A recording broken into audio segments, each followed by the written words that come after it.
যে লোকটি বাংলার বুকে আন্দোলন কি জিনিস সেটা জানেই না, এই লোকটি এই অভিষেক নামক এই মালটা এলো কবে বলুন তো? হ্যাঁ, রাজনীতিতে আজকে যত চোর দেখছেন, বাংলায় এত চোর ছিল না। এই চোর বানিয়েছে সমস্ত অভিষেক ব্যানার্জি। সেই লোকটি যদি এখন মানুষকে ভাঁওতা দেয়, কথা করে, আজকে ঠগবাজতে তৃণমূলের গা উজাড় হয়ে। তো এই ছেলেটি কোনোদিন পঞ্চায়েতে জিতেছে না, এমএলএতে দাঁড়িয়েছে না, সরাসরি এমপি কোথায় না, বিচারপতি গঙ্গোপাধ্যায়ের বিরুদ্ধে, অর্থাৎ বাঘের মুখে ছাগলের বাচ্চা।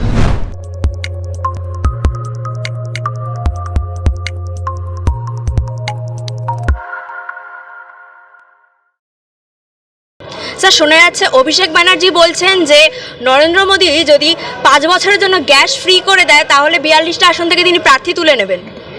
মন্ত্রী, প্রধানমন্ত্রী সহ সবাইকে হাত জোড়ে অনুরোধ করব যে আপনাকে লক্ষ্মীর ভাণ্ডার দিতে হবে না। লক্ষ্মীর ভাণ্ডার মমতা ব্যানার্জি আছে, দিচ্ছে। আপনারা পারলে খালি 1000 টাকার গ্যাসটা ফ্রি করে দিন। অভিষেক ব্যানার্জি মঞ্চ থেকে কথা দিয়ে যাচ্ছে, এই মঞ্চ থেকে, যে একটা নোটিফিকেশন করুক কেন্দ্রের সরকার এবং মানুষকে কথা দিক আগামী 5 বছর 1000 টাকার রান্নার গ্যাস আমরা ফ্রিতে দেবো। 42টা লোকসভা কেন্দ্রে আমি প্রার্থী তুলে নেবো, এত বড় কথা বলে দিয়ে গেলাম। আরে কার কথা বলছেন? হ্যাঁ, যে লোকটা নিজের নির্বাচন কমিশনে হলফনামাতে মিথ্যে কথা লেখে, যে লোকটি বাংলার মানুষকে বলেছিল আমি দিল্লি যাচ্ছি, আমি সব 100 দিনের টাকা ফিরিয়ে আনবো, যে লোকটি বলেছিল বেআইনিভাবে রাজ্যপালের ওখানে 144 ধারা যেখানে সবসময় সেখানে বলেছিল যে আমি এখানে যতক্ষণ না দেবে টাকা ততক্ষণ আমি এখান থেকে উঠবো না, সবকটাতেই উনি ফ্লপ হয়েছেন। আজকে সেই লোকটি কোনো সময় বললো ডায়মন্ড হারবার মডেল, আবার বলল যদি কেউ টাকা না দেয় বৃদ্ধ ভাতা আমি দিয়ে দেবো একটা সাংসদ। আজকে সেই লোকটি কখনো সুপ্রিম কোর্ট, কখনো হাইকোর্ট দৌড়ে বেড়াতে হচ্ছে। যে লোকটি বাংলার বুকে আন্দোলন কি জিনিস সেটা জানেই না, এই লোকটি এই অভিষেক নামক এই মালটা এলো কবে বলুন তো? হ্যাঁ, রাজনীতিতে মমতা ব্যানার্জি যখন 21শে জুলাই করেছে ছিল না, মমতা ব্যানার্জি যখন সিঙ্গুর আন্দোলন করেছিল অভিষেক ব্যানার্জি ছিল না, মমতা ব্যানার্জি যখন নন্দীগ্রাম আন্দোলন করেছে ছিল না, মমতা ব্যানার্জি যখন বীরভূমের আন্দোলন নানুর আন্দোলন করেছিল তখন ছিল না। তাহলে মালটা এলো কবে? এলো তবে যখন বামপন্থ চলে গেল, মমতা ব্যানার্জি ক্ষমতায়ন হলো, ওই ডায়মন্ড হারবার কেন্দ্রে যখন সোমেন মিত্র জিতেছিল, সোমেন মিত্র ইস্তফা দিল, ওই জায়গাটা ভ্যাকেন্ট হলো, তখন প্যারাশুটে করে দিল্লি থেকে, আমরা শুনেছিলাম উনি নাকি পড়ছেন MBA, সেখান থেকে প্যারাশুটে করে নামিয়ে দিদি ওকে দাঁড় করালো, দাঁড়ানোর পরে উনি দিদিমণির দয় জিতে গেল। আরে জিতে দেখছি আরে এই তো বিশাল মধুর, আরে ও চাটতে শুরু করলো, মধু চাটতে চাটতে চাটতে আজকে বাংলার বুকে যত চোর ধরা পড়ছে প্রোডাক্ট বাই দ্য CPM, কিন্তু লালন পালন করেছে এই অভিষেক ব্যানার্জি। আজকে এই আরাবুল জেলে আছে, চোরকে বানিয়েছে অভিষেক। এই শাহজাহান চোরকে বানিয়েছে অভিষেক। এই বালু চোরকে বানিয়েছে অভিষেক। আজকে যত চোর দেখছেন, বাংলায় এত চোর ছিল না, এই চোর বানিয়েছে সমস্ত অভিষেক ব্যানার্জি। সেই লোকটি যদি এখন মানুষকে ভাঁওতা দেয়, কথা করে, আজকে ঠগবাজতে তৃণমূলের গা উজাড় হয়ে। কিন্তু ডায়মন্ড হারবার যে লোকসভা কেন্দ্র, সেখানে বিজেপি এখনো প্রার্থী দেয়নি। তৃণমূলের লোকেরা বলছে যে বিজেপি ভয় পাচ্ছে সেখানে অভিষেকের বিরুদ্ধে প্রার্থী দিতে। দেখুন, প্রত্যেকটা রাজনৈতিক দল তার নিজস্ব আইডিওলজি, নিজস্ব ক্যারিশমাতে প্রার্থী করে। আজকে সর্বপ্রথম বিজেপি প্রার্থী ঘোষণা করেছে বাংলার বুকে, তারপরে মমতা ব্যানার্জি করেছে, তারপরে CPM, কংগ্রেস, ISF ইত্যাদিদের করছে। 40টা ঘোষণা হয়ে গেছে, দুটোর মধ্যে একটা আসানসোলেও ঘোষণা হয়ে গেছিল, পরে উইথড্র হয়েছে। অভিষেক ব্যানার্জি ডায়মন্ড হারবার এখানে।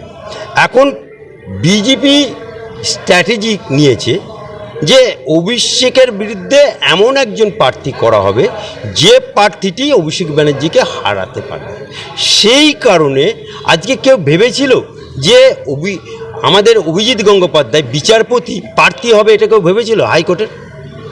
আজকে বলুন, আইপিএস অফিসার যে বীরভূমের প্রার্থী হয়েছে সে প্রার্থী হবে কেউ ভেবেছিল বিজেপি? আজকে ঝাড়গ্রামে যে প্রার্থী হয়েছে সে প্রার্থী হবে কেউ ভেবেছিল? ঠিক সেই রকমভাবে টেকনিক্যাল কারণবশত এখনও ওখানে প্রার্থী ঘোষণা হয়নি। আর তৃণমূল কি বলল না বলল তাতে কোনো যায় আসে না, কারণ ইসবার মোদি 400 পার। কিন্তু অন্যদিকে তমলুকের প্রার্থী দেবাংশু ভট্টাচার্য তিনি সন্দেশখালীর প্রার্থী রেখা পাত্রের পার্সোনাল ডিটেলস ফেসবুকে পোস্ট করে দিচ্ছে, কি বলবেন এই বিষয়টা নিয়ে? আরে কার কথা বলছেন? হ্যাঁ, এই ছেলেটি যখন শ্বশুর বাড়ি আর বাপের বাড়ি হচ্ছিল, অর্থাৎ তৃণমূল থেকে বিজেপি, বিজেপি থেকে তৃণমূল, তখন এই ছেলেটি বলেছিল যে আমি কালীঘাটে শুয়ে থাকবো, যারা তৃণমূল থেকে বিজেপিতে চলে গেছে তাদের কার্ড ঢুকতেই দেবো না, আমি কালীঘাটে শুয়ে থাকবো। তা উনি শুয়ে থাকলেন, উনার বুকের ওপর পা দিয়ে তখন অর্জুন সিং জয়েন করলো। উনি শুয়ে থাকলেন, উনার বুকের ওপরে পা দিয়ে মুকুল রায় জয়েন করলো। উনি শুয়ে থাকলেন, আরও অনেক নেতা জয়েন করলো, উনি কিছুই করতে পারলেন না। তারপরে এমএলএ ইলেকশন গেল, উনাকে টিকিট দিল না, গোসা করে বসলো। কিন্তু উনি ফেসবুকে বা বিভিন্ন জায়গায় এত তৃণমূলের পাঁচাটা গোলাম। আচ্ছা বলুন তো, এই ছেলেটি কোনোদিন পঞ্চায়েতে জিতেছে? না। এমএলএতে দাঁড়িয়েছে? না। সরাসরি এমপি কোথায়? না, বিচারপতি গঙ্গোপাধ্যায়ের বিরুদ্ধে, অর্থাৎ বাঘের মুখে ছাগলের বাচ্চা। সেই ছাগলের বাচ্চা মতো যাকে প্রার্থী করেছে সে ম্যামা করবেই, নানা কথা বলবে। এখন রেখা পাত্রকে প্রধানমন্ত্রী যশস্বী করেছে, আজকে বলছে যে ও পার্সোনালভাবে ডিক্লেয়ার করেছে যে লক্ষ্মীর ভাণ্ডার পায় বা এইগুলো পায়। আজকে লক্ষ্মী ভাণ্ডার কি তৃণমূলের বাপের নাকি? হ্যাঁ, আর টাকাগুলো কি কালীঘাটে ছাপানো হয় নাকি?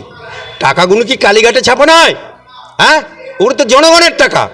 টাকাগুলো কি কোনো জায়গায় ছাপিয়ে বিলি করা হয় নাকি? জনগণের টাকা সরকারি প্রকল্পে দিচ্ছে, তাহলে উনি বলে দিক যে যারা লক্ষ্মী ভাণ্ডার পাবে তাদেরকে তৃণমূল করতে হবে, যারা কন্যাশ্রী পাবে তাদেরকে তৃণমূল করতে হবে, যারা আরও অন্যান্য পাবে সেগুলো তৃণমূলকে করতে হবে। সেই জায়গাতে আজকে যদি উনি নিয়ে থাকেন তাহলে সেটা একজন আম নাগরিক হিসাবে নিয়েছে, সেখানে তার পার্সোনাল ডাটা এই যে প্রকাশ করা, এটা আমার মনে হয় একটা নির্বাচন বিধি অনুযায়ী এটা সম্পূর্ণ বেআইন। কিন্তু মমতা ব্যানার্জিও তো তিনি রেখা পাত্রকে বলছেন যে সমস্ত সুযোগ সুবিধা নিয়েছে সরকারের থেকে, অথচ এখন বিজেপির হয়ে প্রার্থী দাঁড়াচ্ছে। দাঁড়াতেই পারে।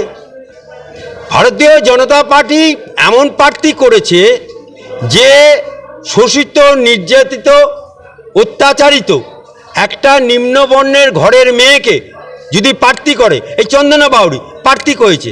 আজকে তৃণমূলের মতো না তো যে যত পা চাটতে পারবে, যে যত কালেকশন করে দিতে পারবে সে প্রার্থী হবে, সেরকম তো না। আজকে চন্দনা বাউরিকে যে প্রার্থী করেছে, এমএলএ হয়েছে, সে তো একটা নিম্নবর্ণের ঘরের মেয়ে।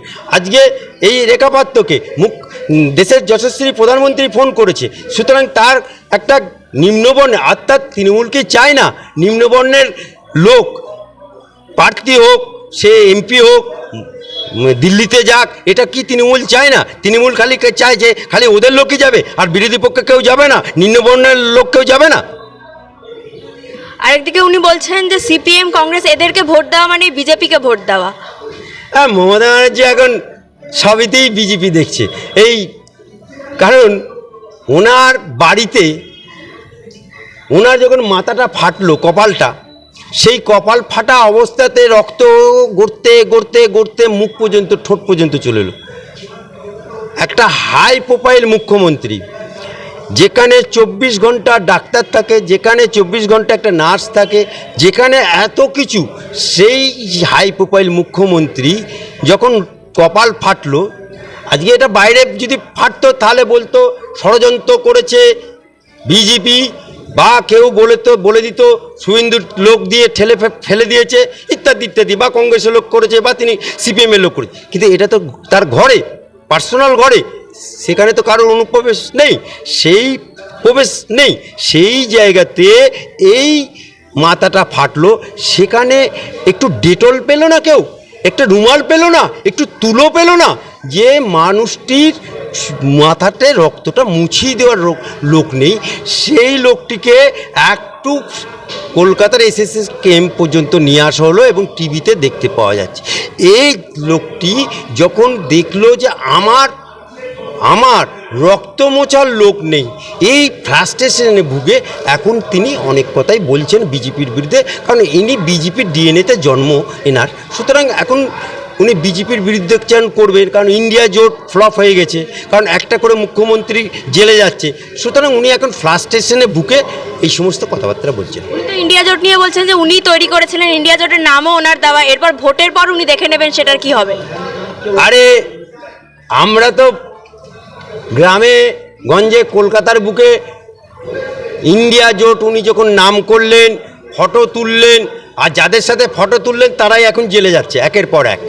আর আজকে সেই ইন্ডিয়া জোটের যারা এখন মেন হয়ে গেল, উনি তৈরি করলেন আর মেন হয়ে গেল, অর্থাৎ সেই কাক আর কোকিলের নিজস্ব বাসা নেই, সে কাকের বাসায় ডিম পাড়ে, তাহলে কোকিল হয়ে কাকের বাসায় ডিম পেড়েছে।